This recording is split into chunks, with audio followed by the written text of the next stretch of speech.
Buenas noches a todos los que se conectan en Venezuela y a nivel internacional. Seguimos con esta iniciativa de entender qué significa lo que estamos viviendo en Venezuela con respecto a los presos políticos, los asesinatos, la persecución, la represión. Hablando ya de temas muy delicados, por eso nos acompaña hoy un gran amigo abogado, como es el tema de los crímenes de lesa humanidad. Hoy nos acompaña en esta transmisión, que para mí es como una clase, de verdad que es un honor tener a Omar con nosotros. Él es Omar Mora Tosta, es especialista en ciencias penales y criminológicas, es experto en derecho penal militar y además es defensor de derechos humanos. Omar ha sido uno de mis profesores en toda esta lucha de derechos humanos, no solamente mío, Omar, sino de todos los familiares de presos políticos que estamos en el comité, y te agradecemos que estés aquí. Muchas gracias. El día de hoy los familiares de los presos políticos nos sumamos a la iniciativa de las audiencias públicas de la OEA. Eso significa que el día de hoy nosotros comenzamos a dar testimonios también desde Venezuela. Ya escuchamos los testimonios que se dieron en las dos audiencias que se dieron en la OEA. Impresionantes testimonios. Hablaron varios venezolanos ahí.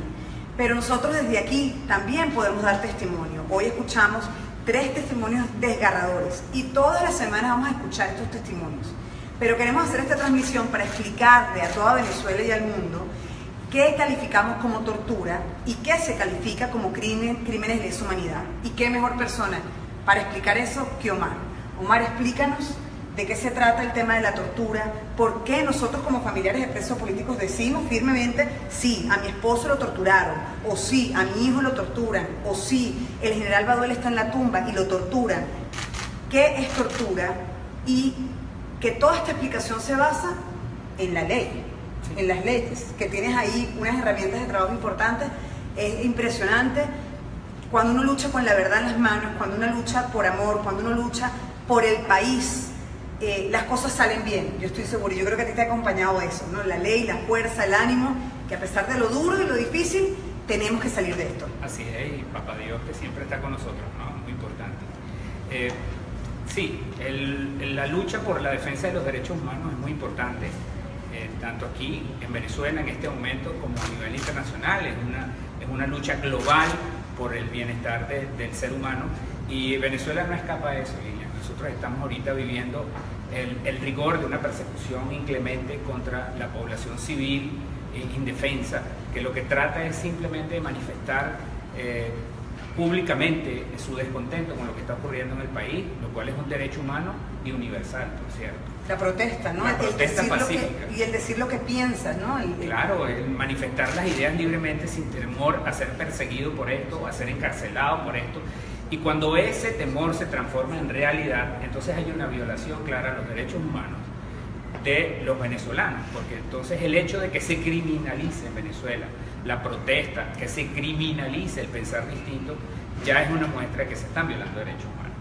En Venezuela, los tratados internacionales han sido reflejados en leyes internas de nuestro país, que establecen esas transgresiones a la ley como violaciones a los derechos humanos. Nosotros, por ejemplo, tenemos la ley especial para prevenir y sancionar las torturas y otros tratos crueles, inhumanos o degradantes, que establece toda la serie la de fecha, delitos. cuando la publicaron, 2013. Sí, Gaceta Oficial, en la Gaceta Oficial del 2013. 2013, y nosotros, bueno, varios de los familiares hemos emprendido esta lucha desde el 2014, muy cerca de cuando se publicó una ley que, si se cumple, no pasaría y no viviéramos lo que estamos viviendo en Venezuela. Es muy importante establecer quiénes violan derechos humanos, quiénes pueden violar derechos humanos. Solamente los funcionarios adscritos al Estado venezolano, en este caso, pueden violar derechos humanos, o grupos que actúen bajo la presencia del Estado, es decir, bajo su protección directa,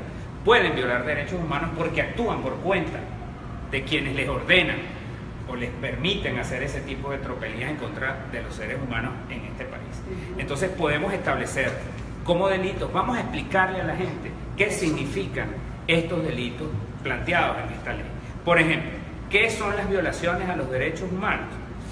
Son los delitos que atentan contra los derechos fundamentales del hombre, la mujer, en cuanto a miembros de la humanidad, en sus derechos civiles, en sus derechos políticos, es decir, todo aquello que atente contra la cotidianidad del desenvolvimiento del ser humano, es considerado una violación a sus derechos humanos.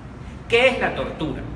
Esta ley venezolana define la tortura como los actos por los cuales se infringe intencionalmente dolor a una persona o sufrimiento, ya sean físicos o mentales, con el fin de obtener de ella o de un tercero información o una confesión, o castigarla por un acto que haya cometido, o intimidarla o coaccionar a esta persona o grupo de personas por cualquier otra razón basada en discriminación, en forma de pensar, en su manera de ver la vida desde el punto de vista político.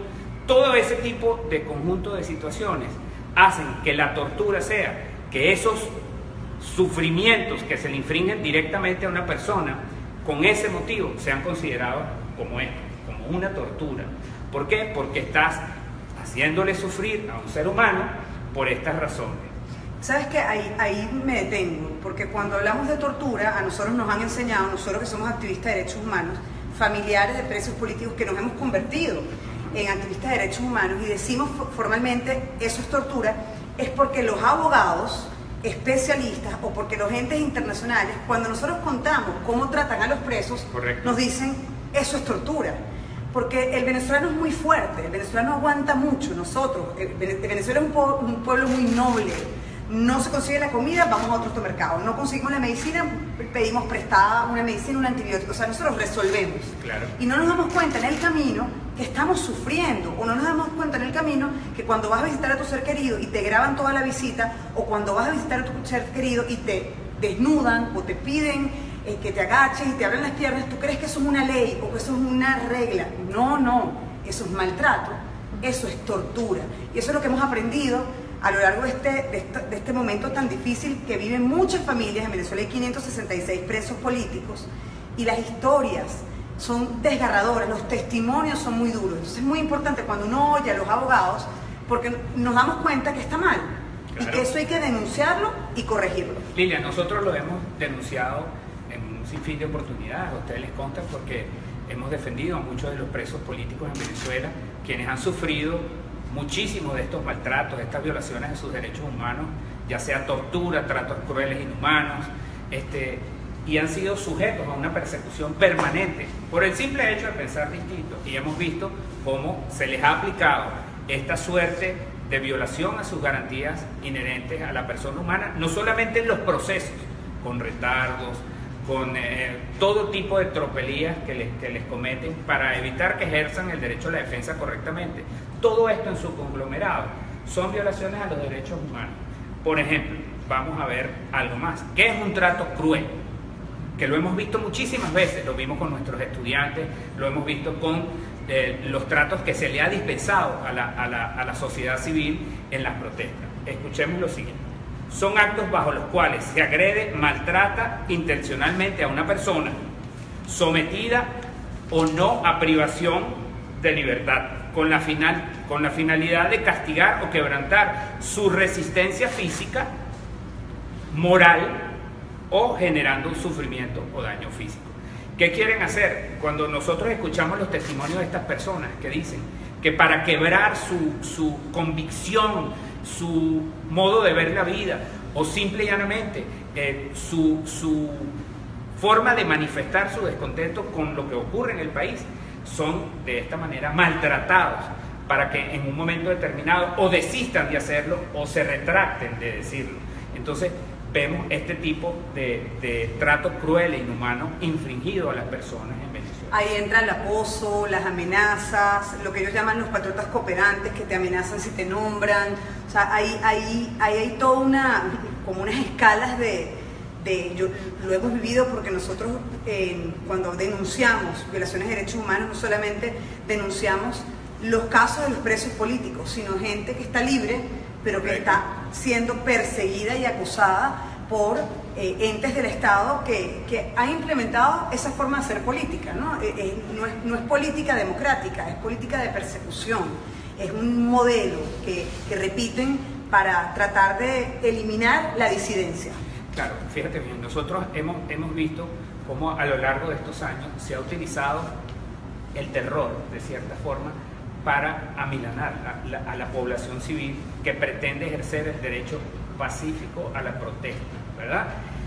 Para que no ejerzan, no se manifiesten en ninguno de los estratos de la sociedad. Así hemos visto cómo han perseguido a militares institucionales, a estudiantes, a amas de casa, a profesionales y muy recientemente a los profesores universitarios. Hay 7 profesores presos en este momento. Eso fue lo que hicimos el otro día, un acto pidiendo la libertad de los profesores, la academia. Cuando encarcelas la palabra, las ideas, los libros, encarcelas a un país completo. Pero eso es tan importante, Omar, que esto no es algo que estoy diciendo yo, ni que estás diciendo tú, ni que dice la oposición. No, esto es una ley venezolana de nuestro país, que si todos nos ponemos de acuerdo y buscamos que se cumpla, esto se acabaría, las torturas se acabarían, los carcelamientos arbitrarios se acabarían, comenzáramos a vivir otra etapa en nuestro país, que esa es la idea, y por eso es esta explicación. Lo único que queremos es que en Venezuela se respete la Constitución y los tratados internacionales que están recogidos en nuestras leyes internas como esta. El día en que se respete la Constitución, se respeten los derechos humanos, la separación de poderes exista, que son los pilares fundamentales de un Estado democrático, volveremos a tener el país que todos queremos. Y ahí yo tengo que felicitar a Omar y a todos los abogados. Es impresionante lo que ustedes han hecho, han aguantado, van a fiscalía todos los días, van a tribunales militares, o sea, han vivido toda esta situación con nosotros y siguen firmes y siguen de pie, y tenemos que seguir firmes y de pie. Lo dijimos hoy con los familiares. Cuando tú oyes los testimonios de los familiares, cuando tú oyes una mamá contándote cómo mataron a su hijo, nos tiene que dar más fuerza y tenemos que sentir que estamos vivos y que el país nos necesita y que tenemos que seguir haciendo el trabajo por la libertad, por la democracia y por el respeto a los derechos humanos. ¿Qué otra cosa de esa ley? Porque tenemos la otra que es aún más fuerte, ¿no? Sí, aquí pudiéramos hablar ahora el Estatuto de Roma de la Corte Penal Internacional. Es el que establece los delitos de lesa humanidad. Vamos a comentarles un poco, que es muy importante esta etapa, porque estamos viendo que lamentablemente en nuestro país se han venido configurando exactamente los postulados que están contemplados en esta ley. Eso es cuando la gente dice, los vamos a llevar a La Haya, los vamos a llevar a La Haya. En La Haya está la Corte Penal Internacional, que es el ente más importante, es como el padre de la justicia internacional. Cuando tú hablas de La Haya, pues yo creo que no solamente este Estado, este gobierno, sino cualquier gobierno del mundo tiene cuidado, porque es una corte muy seria, muy fuerte, que si llegas ahí, pues te abren un juicio y se ve claramente todo lo que pasó. O sea, es algo muy fuerte. Ahora, ¿por qué estamos hablando de la Corte Penal Internacional? Nosotros en una oportunidad fuimos a la Corte Penal Internacional, entregamos todo lo que pasó en el año 2014, incluyendo violaciones, persecuciones, detenciones arbitrarias. Está el caso de Leopoldo, porque Leopoldo lo metieron preso injustamente en el año 2014. Pero es que ahora no son venezolanos que estamos aquí, que estamos yendo a La Haya. Eso ya ha pasado. Ahora es la OEA, el sistema interamericano, un sistema fuerte, firme, de toda la región, que abre audiencias públicas para escuchar a los venezolanos, y luego el 30 de octubre peritos expertos, después de escuchar todos los testimonios, van a decir si hay crímenes de lesa humanidad o no los hay. Y si ellos califican que sí hay crímenes de lesa humanidad en Venezuela, pues esos testimonios, esos crímenes se llevarán a la Corte Penal Internacional. Es por eso que ahora estamos hablando de este tema y queremos explicarlo muy bien para que todo el mundo entienda qué tan fuerte es y que Venezuela no está sola, porque es el sistema interamericano quien está haciendo esto. No es un abogado, no son dos abogados, no son el Comité de Familiares de Presos Políticos, que ya nosotros entregamos un gran caso allá. No, esto es muchos países que se suman a escuchar el testimonio de los venezolanos. Sí, efectivamente, Lilian, fíjate bien, la comunidad internacional, han sido tan escandalosos los casos que han ocurrido en Venezuela en los últimos años y en los últimos meses, que han trascendido fronteras, y personas que anteriormente no consideraban en ningún momento que en Venezuela se violaban derechos humanos, con estupor han visto que realmente sí está ocurriendo, y eso ha llamado la atención de la comunidad internacional, que organizadamente está tratando de ayudar al pueblo venezolano. ¿Por qué? Porque ven que es una necesidad imperiosa el tratar de ponerle coto a esta serie de violaciones a los derechos humanos que están ocurriendo en nuestro país. Y parte de esa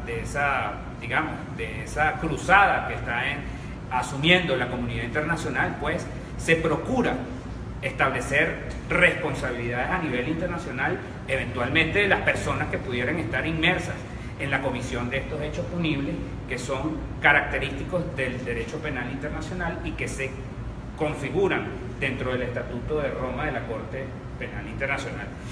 ¿Qué es un delito de lesa humanidad? Delitos de lesa humanidad son aquellos actos que puede cometer el Estado como política de persecución en contra de una población determinada, de manera sistemática, es decir, en el tiempo, y por razones que van desde lo político, lo ideológico, lo cultural, lo religioso, inclusive por las condiciones de la persona.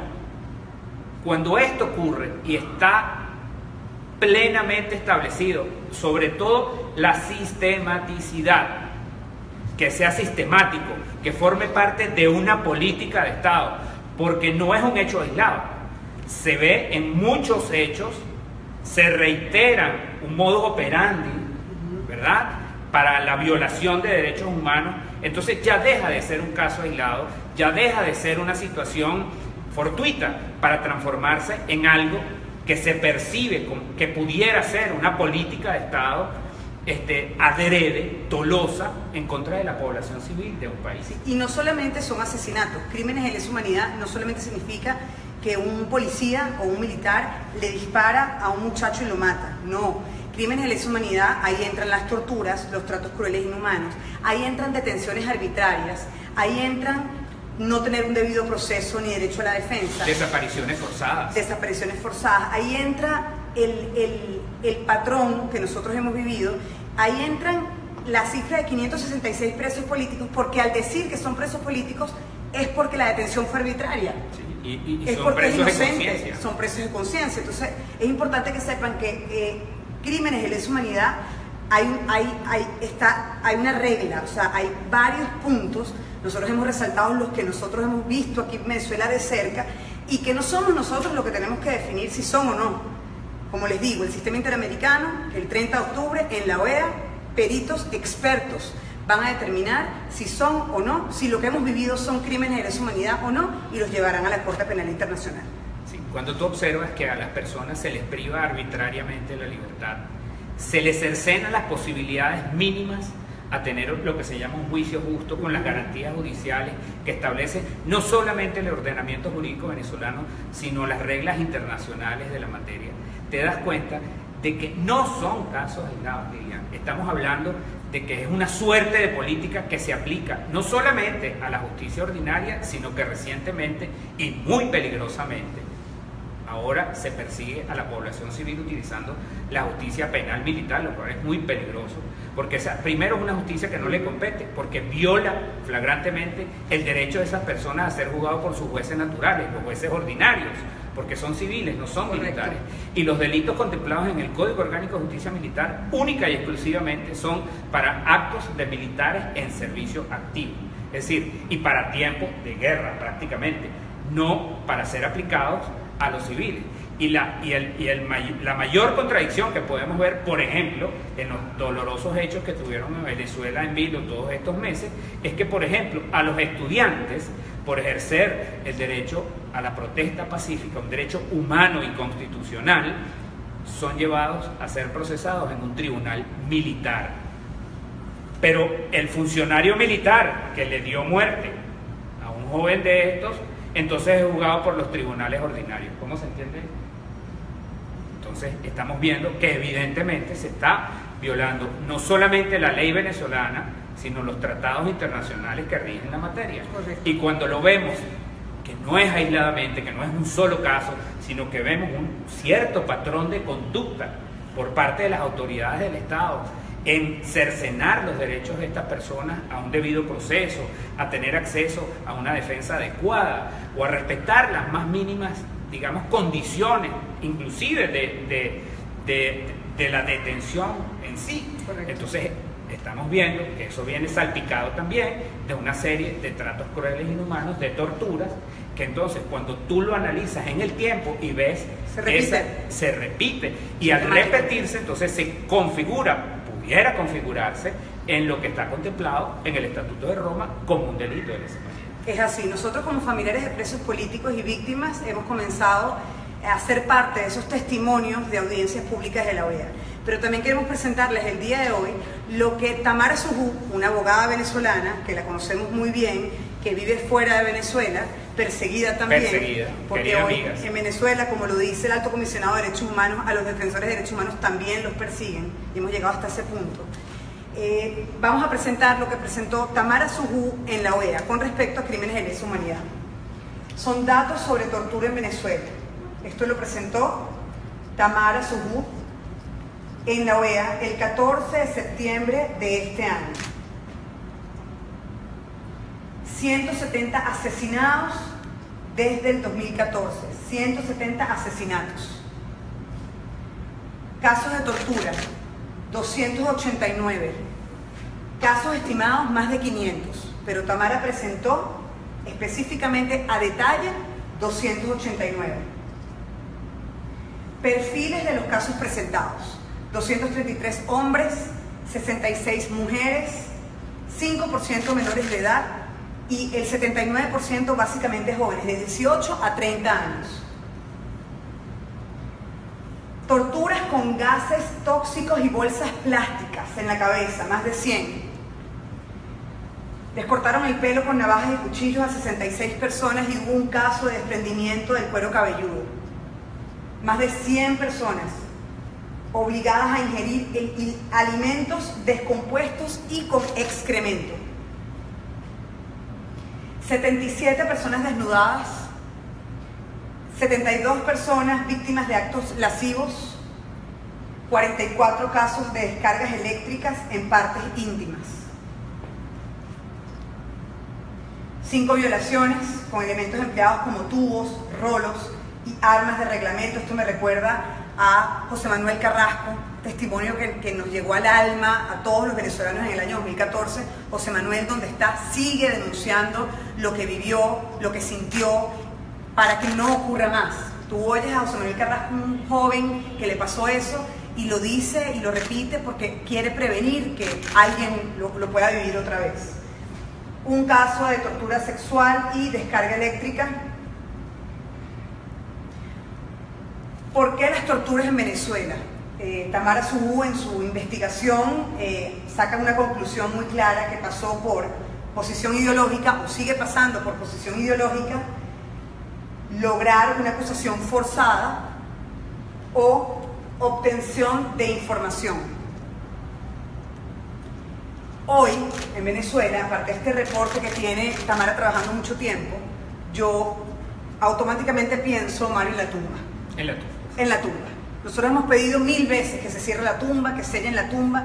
¿Quién inventó la tumba? Nosotros sabemos quién la inventó. La persona que la inventó tiene que ir también a la audiencia de la OEA y decir cómo se creó y rechazar eso. Y yo estoy segura que en este momento tanta gente que está alrededor de cuando eso se creó está en contra, porque es que nadie puede estar tan insensible a saber que ahí hay gente ahorita en este momento metidos. 5 pisos por debajo de la tierra, celdas blancas, frías, la luz prendida todo el tiempo, todo el tiempo. Ellos saben si es de día o de noche porque el metro pasa o no pasa. Eso es tortura blanca, eso está pasando en Venezuela hoy. Hoy mismo yo estuve con el familiar directo de 2 personas que están allá adentro. Y yo veo a los familiares parados, firmes, declarando, denunciando. Es tortura. Entonces, bueno, a Tamara Sujú, a Omar y a todos los abogados que siguen de pie, que siguen firmes, defendiéndonos a nosotros, defendiendo un país, defendiendo los derechos humanos, mucha fuerza, porque hay que seguir. Hay que seguir sin descanso, porque esto se tiene que terminar. Y no es injerencia hablar de esto, no es injerencia hablar de la OEA, de la ONU, no es injerencia decir que necesitamos ayuda internacional, para nada. Nadie quiere que venga ninguna inversión para acá, nadie quiere que Venezuela sufra más. Lo que queremos es soluciones inmediatas para esta crisis y que en Venezuela más nunca haya torturas. Vamos a explicar, para cerrar, Omar, el proyecto que ya tú conoces, porque Omar es, bueno, hermano de Todos por la Libertad desde sus inicios, y Todos por la Libertad, la plataforma que apoya a los familiares de presos políticos y caídos, ha lanzado esta campaña que se llama Ángeles de Libertad. Es importante porque muchos familiares de presos políticos que todavía no están en el comité nos han llamado y nos preguntan cómo entramos en el comité. Importantísimo, si tienes un ser querido preso, que es preso político, eso se identifica rápidamente. Tú contactas a cualquiera de los abogados que trabaja en todo este proyecto de libertad, de democracia, y te identifican rápidamente si tu familiar es un preso político. Muchos presos son presos políticos que todavía no lo saben. Es correcto. Entonces es importante hacer eso. Escríbanos a Ángeles de Libertad 2017@gmail.com para que se unan al comité de familiares de presos políticos. Y el comité ya tiene ayuda. Ya hay ángeles que han escrito a este correo para donar útiles escolares, ropa, comida, para ayudar a las familias, para ayudar al preso político o para ayudar a esa familia que su ser querido ya no está porque lo asesinaron, porque lo hirieron, porque lo mataron. Y nosotros pues hemos lanzado esta campaña que es humanitaria para ayudar a este grupo, a este comité de familiares de presos políticos. Omar, gracias por venir, gracias por enseñarnos, gracias por darnos esta clase. Te pido que nos acompañes hasta el 30 de octubre. Esta semana vamos a estar con los familiares escuchando los testimonios. Y bueno, unas últimas palabras para toda Venezuela, para que se llenen de ánimo y fuerza, porque no vamos a dejar de trabajar para salvar a Venezuela de esta dictadura y para rescatar la democracia. Venezuela cuenta con el trabajo de todos nosotros para salir de esta situación. El artículo 333 de nuestra Constitución nos impone el deber a todos de trabajar en conjunto para la restitución de la vigencia de nuestra Constitución y con ello el respeto a la ley y a los derechos humanos en el país. Fuerza y fe. Muchísimas gracias a todos. Gracias, Omar, por venir. A ti.